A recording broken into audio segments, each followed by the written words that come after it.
આભાર તમે વ્યક્ત કર્યો, પણ અહીંયા બેઠેલામાંથી કોઈને આભારની અપેક્ષા વગર બધા આવ્યા છે.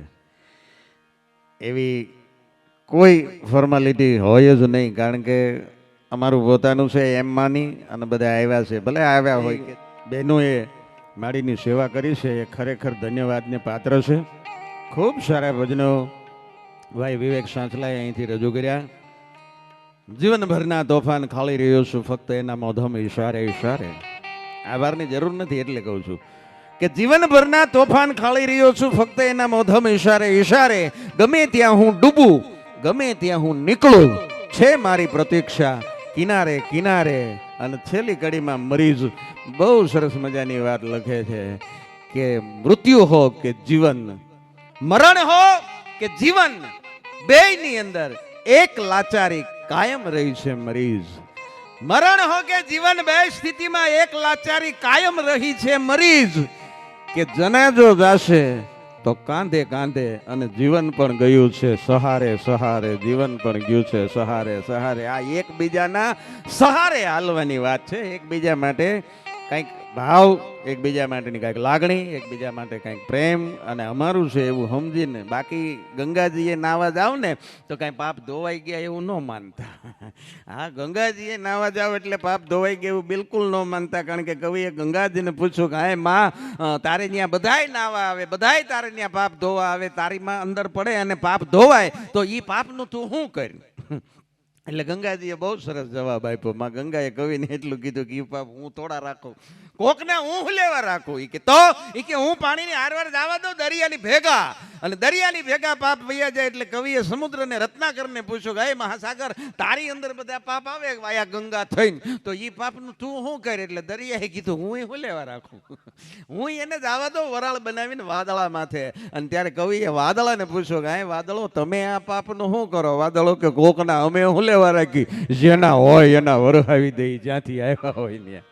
હા, જ્યાંથી આવ્યા હોય ત્યાં જ આવે. હો સાહેબ, અને ત્યાં જ આવે. હા, બહુ હકીકત છે. જેવું કરો એવું ભરો, એ ભાવના ભૂલશો નહીં. ત્યાં જ કે અમે વરહાવી દઈ, જેનું જેટલું તલવાર દે ઓછું દેનાર નથી. પ્યાર કરી લે, પ્યાર કરી લે, શું કોઈ તારો યાર નથી. અને ગોતી લેજે, ગોતી લેજે, એ ભીતર છે, ક્યાંય બહાર નથી. માણસના જીવનનું મૂલ્ય એ શું છે? બહુ સરસ મજાની એક વાત કરી હતી કે એક દીકરા એના પિતાને પૂછ્યું હતું કે બાપુજી, આપણા માણસ જીવનના, માનવ જીવનના મૂલ્યનું શું આવે, માણસ જીવનની વેલ્યુ શું?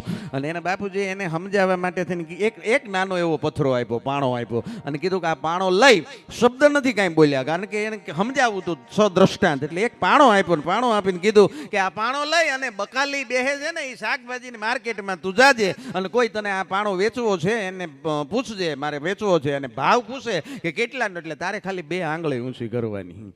એટલે છોકરો છે એ પાણો લઈ અને બકાલાની માર્કેટમાં ગયો, અને કોઈએ પૂછ્યું કે ભાઈ શું ભાવમાં દેવો તારે? એટલે છોકરાએ 2 આંગળી ઊંચી કરી. એટલે ઓલો બકાલું વેચતો હતો ને એણે કીધું એ કે 2 રૂપિયામાં તો એ કે આમ વજનિયામાં હાલે એવો છે, પણ 2 રૂપિયા મોંઘો પડે, એ કે આપણે નથી લેવો. જવા દીધો. છોકરો ઘરે આવ્યો એને બાપુજીને વાત કરી, બાપુજી હું લઈને તો ગયો તો શાકભાજીની માર્કેટમાં, પણ બકાલાવાળા એવું કીધું 2 રૂપિયામાં તો આ મને મોંઘો પડે. એ છોકરો વહી આવ્યો, ને પછી એને બાપુજી એમ કીધું કે હવે એક કામ કર, જ્યાં એન્ટિક વસ્તુ મળે છે ને, બહુ જૂની વસ્તુ હોય, એ બહુ મોંઘા ભાવે વેચાતી હોય, એની દુકાને જા. અને છોકરો એની દુકાને પાણો લઈને ગયો ને બતાવ્યો કે અમારે વેચવો છે ને શું કિંમત. છોકરાએ 2 આંગળી ઊંચી કરી. એટલે ઓલાએ કીધું કે 2000 રૂપિયામાં મને વાંધો નથી, હું લઈ લઉં. છોકરો પાછો ઘરે આવ્યો, બાપુજીને વાત કરી, બાપુજી એન્ટિક બજારમાં મને આવો ભાવ કીધો. અને ત્રીજી વખત ઈના એ વ્યક્તિએ ઈના એ પાણો લઈને ઈના એ છોકરાને એમ કીધું કે હવે તું કોઈ ઝવેરીની દુકાને જાજે, અને ઝવેરી બજારમાં જઈને કહેજે કે મારે આ પથ્થર વેચવો છે. અને ઝવેરી બજારમાં છોકરો ગયો ને પાણો બતાવ્યો, ને ઝવેરીએ કીધું કે 2 લાખ રૂપિયા આવે, દેવો હોય તો દેતો જા. છોકરો વિચાર કરે, ઘરે આવીને બાપુજીને પૂછ્યું કે જે પાણાના કોઈ 2 રૂપિયા દેવા માટે તૈયાર નહોતું, એના 2 લાખ રૂપિયા આપે છે. અને ત્યારે માનવ જીવનનું મૂલ્ય શું છે ને એ સમજાઈ જાય કે તમે કોની ભેગા બેહો છો, કોની ભેગા રહ્યો છો. સાહેબ, ત્યાં તમારી કિંમત થાય, ત્યાં તમારું મૂલ્ય થાય. હા, બાકી તો માના ગુણગાન ગાવા માટે બેઠા છે. મેં કીધું એમ, શીતળતા પામવાને માનવી તું ક્યાં હિમાલયમાં દોટ મૂકે છે? શીતળતા પામવાને માનવી તું ક્યાં હિમાલયમાં દોટ મૂકે છો? જે માના ચરણોમાં હોય છે એ હિમાલયની ગોદમાં પણ નથી હોતી. ઈ જનેતા છે. હા, માથી મોટું કોઈ નહીં, માથી મોટું કોઈ નહીં, ભલે ને હોય મોટો જળધર કે જગદીશ અંબા આગળ શીશ તો સૌ કોઈ નમાવે, આલિયા માથી મોટું કોઈ નહીં. અને મેં કીધું એમ કે એવું મરણ હોય, એવું મૃત્યુ હોય કે જેનો શોક એક બીજા કરે, બીજા સમાજના લોકો કરે, એ જીવન એવું ઉજળું જીવીને ગયા હોય કે મીઠપ વાળા માનવી જેથી જગ છોડીને જાય ને તેથી એની કાન ઘરો ઘર મંડાય કાગડા. દરેક વ્યક્તિને દુઃખ થાય અને ઉંમર થાય એટલે જવું સ્વાભાવિક છે, સહજ છે, સ્વીકારવું પડે એવી બાબત છે. છતાંય સ્વજન જ્યારે જાય ત્યારે એનું દુઃખ અચૂક હોય. અને એવા આજના દુઃખદ પ્રસંગે બધાય તમારી પડખે ઊભા છે. એ તમારો વ્યવહાર છે, એ તમારા સંબંધો છે, અને એ નાતે આજ હવ આવ્યા છે. દેશમાંથી પણ મહેમાનો આવ્યા છે, અહીંથી સુરતથી પણ બધા આવ્યા છે. અને યુવા શક્તિ તો હોય જ, એમાં કોઈ એનો આભાર વ્યક્ત કરવાની પણ જરૂર ન હોય. અને ત્યારે કવિ દલપતરામ મા વિશે બહુ સરસ મજાની નાની એવી કવિતા લખી છે, એક કડી ગાઉં. હતો હું સુતો પારણે પુત્ર નાનો,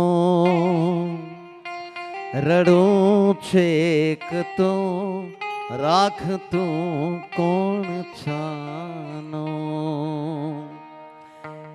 હતો હું સુતો પારણે પુત્ર નાનો, રડું છેક તો રાખતું કોણ છાનો.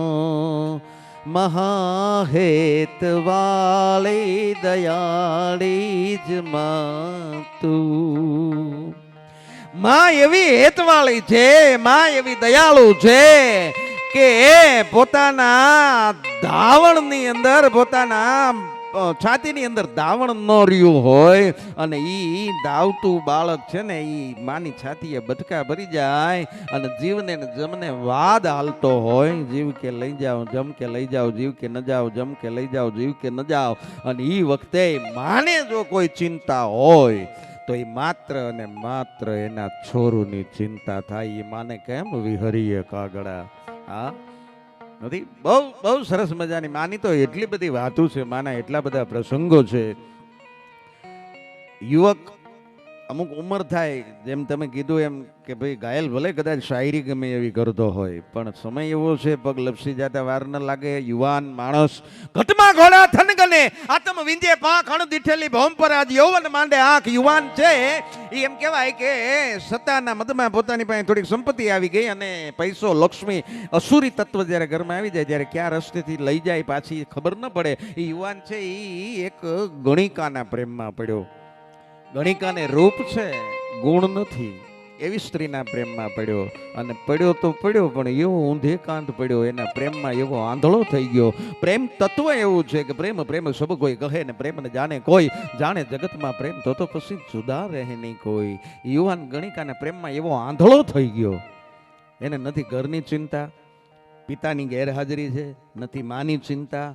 ગણિકાના કોઠે એમ કહેવાય કે વ્યસન કરી દારૂના નશામાં ચકચૂર થઈ અને પડ્યો રહે છે રાત દિવસ. એની પાસે હતી એટલી સંપત્તિ એ ગણિકાએ ધીરે ધીરે ધીરે ધીરે ધીરે ધીરે ધીરે કરતી એની પાસેથી ખાલી કરી નાખી. અને આનો તો એ જ ધંધો છે કે માણસને એક વખત નીચોવાઈ જાય એટલે નીચવી અને પછી ગા કરી દેવાનો. ગણિકાને ખબર પડવા માંડી, દિન ગણનતા માસ વરહે આંતરિયાને સુરત ભૂલી સાહિબા નામે વિહર્યા. અમુક વર્ષોના વાણા વયા ગયા પછી એને ખબર પડી કે હવે આ યુવાન જે મારી પાસે રોજ આવે છે અને મારી ઉપર જે રોજ રૂપિયાનો વરસાદ કરતો હતો, મારા એક વેણ પાછળ એવો પાગલ થઈ અને હજારો રૂપિયા લાખો રૂપિયા ઉડાડી દેતો હતો, એના બધા રૂપિયા હવે ખલાસ થઈ ગયા. હવે એની પાછળ મારી પાસે વાપરવા હવે કાંઈ એની વાહે રહ્યું નથી. એટલે હવે એનું મારે કાંઈ કામ નથી, કારણ કે હવે મારે તો કોઈક નવો ગોતવો પડશે ને, એનો તો ધંધો જ છે.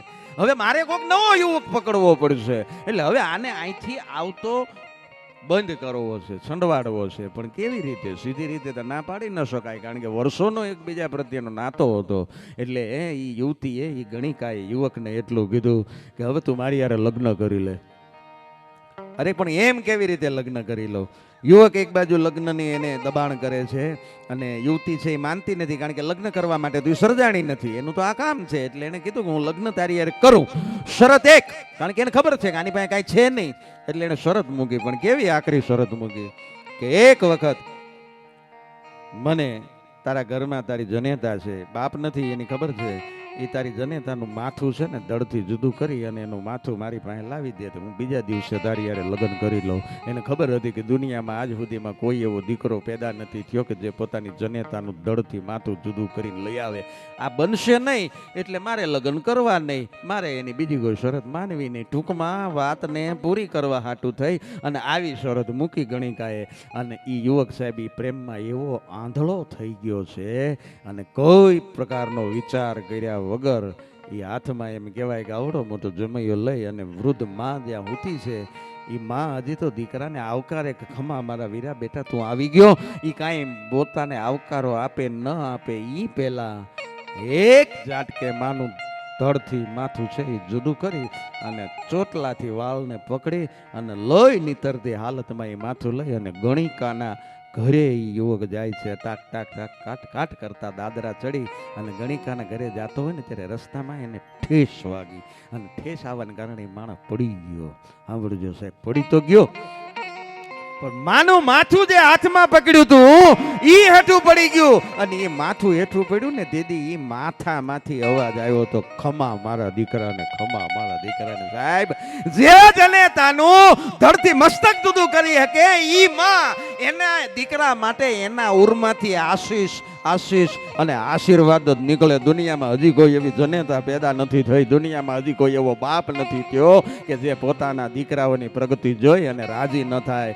જ્યારે જ્યારે દીકરાઓની માથે કોઈ આફત આવી પડે, આ સંસારની આધીન વ્યાધીન ઉપાધિમાં જ્યારે જ્યારે દીકરાઓ અટવાઈ જાય, એના સંતાનો અટવાઈ જાય, ત્યારે આ દુનિયામાં બે જ પાત્રો એવા છે, કદાચ હગા ભાઈને પણ ભાઈની ઈર્ષા થાય એવા સમયની અંદર હું તમે રહી છીએ. ત્યારે બે પાત્રો બને ને તમને જગતમાં જન્મ દેનારા પછી બાપ હોય અને માં હોય, એના મોઢામાંથી માત્ર ને માત્ર એના માટે આશીર્વાદ જ નીકળે. એના મોઢામાંથી, એના હૈયામાંથી, એના ઉરમાંથી આશીર્વાદની ગંગાનો ધોધ વસૂટે. ભલામણા ઈ જનેતા, ઈ માં એના હૃદયમાંથી જે આશીર્વાદ નીકળી જાય છે ને સાહેબ, દુનિયાના પડમાં હું મારા પોતાના અનુભવે કહી શકું કે 15 વર્ષ સુધી સુરતમાં રહ્યો અને ખૂબ મહેનત કરી, નીતિથી હાલ્યા અને જે પ્રગતિ નથી થઈ અને એકમાત્ર કારણસર મારે એ જે જગ્યાએ નોકરી મળી હતી છોડી અને ગામમાં આવવું પડ્યું અને બાપુજીની સેવા માટે, એને રાખવા માટે, જેમ પ્રફુલ્લભાઈ એમ કીધું ધન્યવાદ આપવા પડે, આપણી તો ફરજમાં આવે છે એટલે આપણે કરીએ. પણ આપણા ઘરે જે પાત્ર બેઠું છે સાહેબ, ઈ ના ન પાડે કે ના હું તમારે ભેળી તૈયાર છું સાહેબ. અને ઈ એક દિવસ થયો અને બીજા દિવસથી એનું ઓન ધ સ્પોટ રિઝલ્ટ મળવાનું શરૂ થઈ ગયું કે મા બાપના આશીર્વાદ કેવડી મોટી કામ કરે છે. મા બાપના આશીર્વાદ તમને ક્યાંથી લઈને ક્યાં સુધી પોગાડી દે છે સાહેબ, એ જેને અનુભવ થયા હોય ને એ કરી શકે. બાકી લાખો ને હજારો મા બાપ વૃદ્ધાશ્રમની અંદર હબડે છે પણ ખબર નહીં આ સમજણ કેદી માણાની અંદર આવશે. વૃદ્ધાશ્રમો વધે છે, સારી બાબત છે કે વૃદ્ધ માણસો ને હસવાઈ જાય છે, પણ એ તંદુરસ્ત સમાજની નિશાની નથી અને નથી.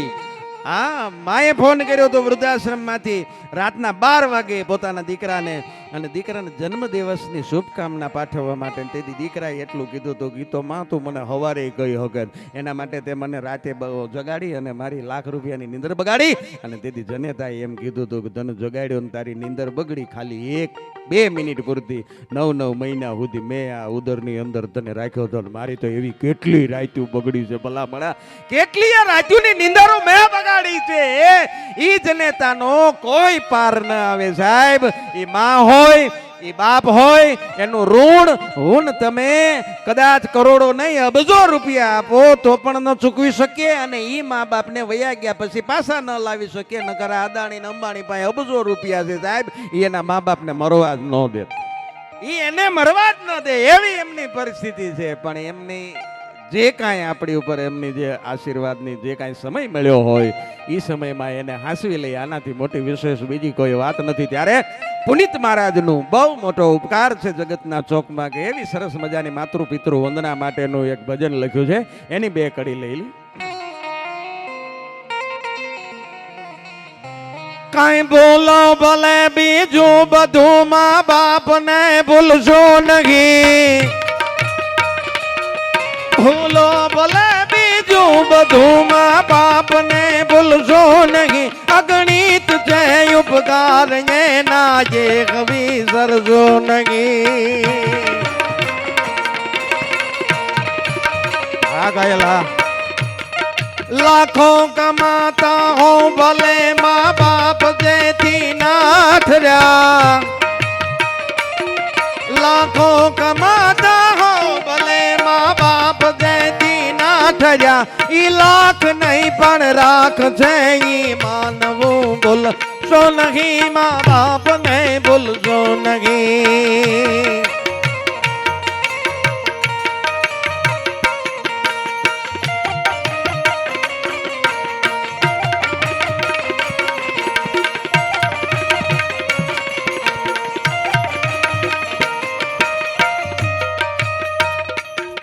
પથ્થર પૂજા પૃથ્વી તણા ત્યારે દીઠું તમ મુખડું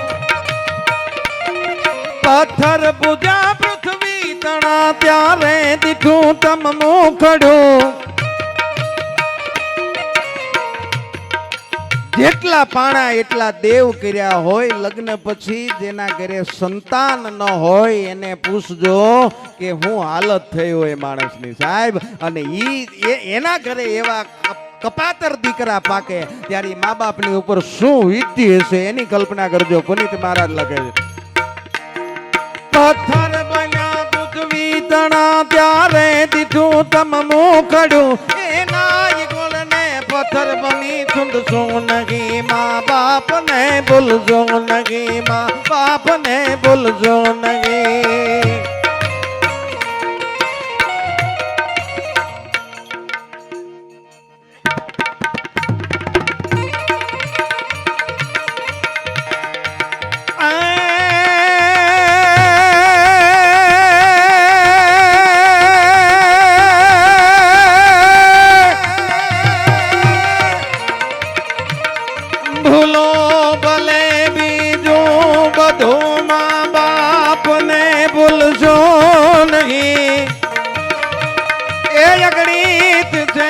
ઉપકાર એના એ કવિ સરજો નહીં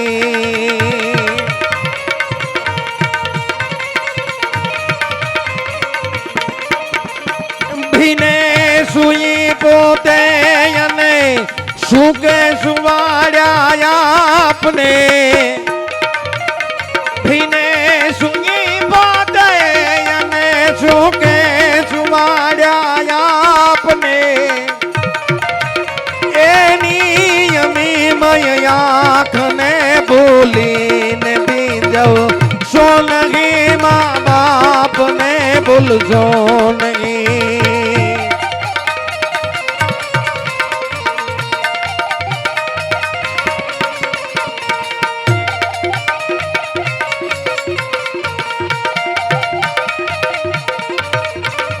કાઢી મુખેથી કોળિયા મોમાં દઈ મોટા કર્યા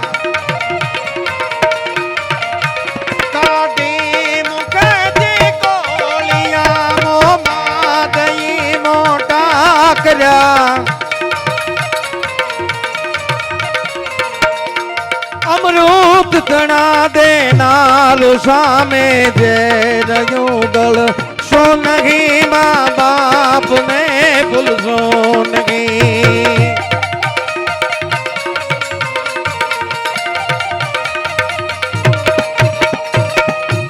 ગીત તો પુનિત મહારાજ નું બહુ લાંબુ છે પણ કોઈ પણ ગીત હોય કોઈ પણ ગઝલ હોય કોઈ પણ ભજન હોય ને તો એની અંદર ભાવેશભાઈ એક કડી એવી હોય કે એને એની પ્રાણવાન કડી કહેવાય આપણા શરીરમાં આપણને ક્યાંક કોકની યારે ક્યાંક માથાકૂટ થાય ઝઘડો થાય તો મારપીટ થાય તો વાગે તો હાથ પગ ભાંગે ને તો એ ઓર્થોપેડિક ડોક્ટર હરખું કરીએ કે રિપેરિંગ થઈ જાય પણ અહીંયા ઘા વાગે ને તો ત્યાં પૂરું થઈ જાય કારણ કે ત્યાં પ્રાણ છે આવો રાવરાણી સાહેબ આવો ત્યાં પ્રાણ છે એમ કોઈ પણ ગીત હોય કોઈ પણ ગઝલ હોય કોઈ પણ ભજન હોય કોઈ પણ લોકગીત હોય એનો એક કડીની અંદર પ્રાણ છુપાયેલો હોય આ ભજન પુનિત મહારાજનું લખેલું છે અને એનો પ્રાણ જે કડીમાં છે એ પ્રાણવાન કડી મને અને તમને અહીંયા બેઠેલા બધાને લાગુ પડે એવી કડી સાહેબ નાની ઉંમરના છોકરાઓ જે બેઠા યુવાન મિત્રો બેઠા છે એને લાગુ પડે અને જે આધેડ અવસ્થાએ પહોંચ્યા છે ઘરે મા બાપ છે એને લાગુ પડે શું કામ કે એ કડીની અંદર પુનિત મહારાજ એવું લખે છે આય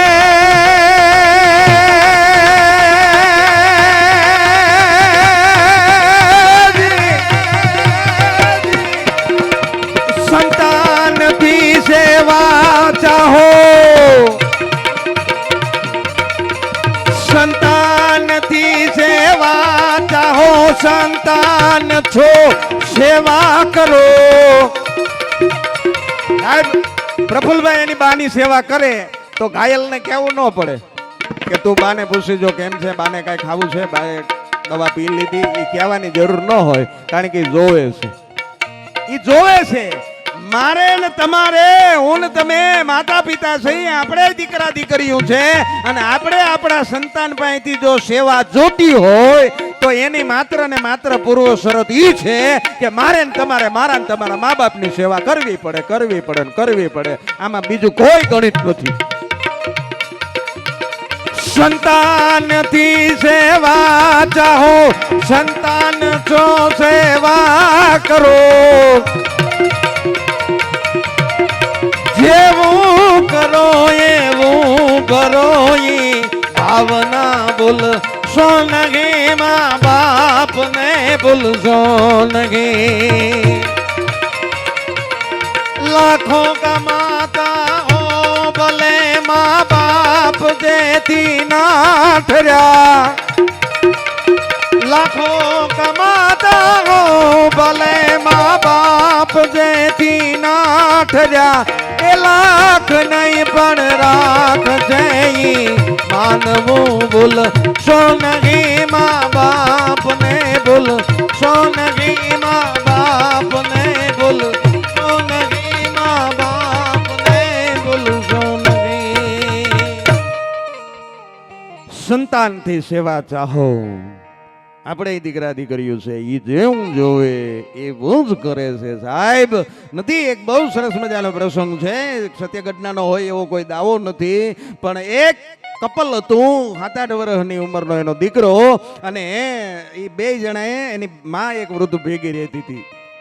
અને સાંભળજો, એ બે જણાએ નક્કી કર્યું કે આજે હોટલમાં પિક્ચર જોવા જવું છે, બહાર હોટલમાં જમવું છે, સિનેમા જોવા જવું છે, થિયેટરમાં. અને છોકરાને તો લઈ જાય, પણ બાનું શું કરવું?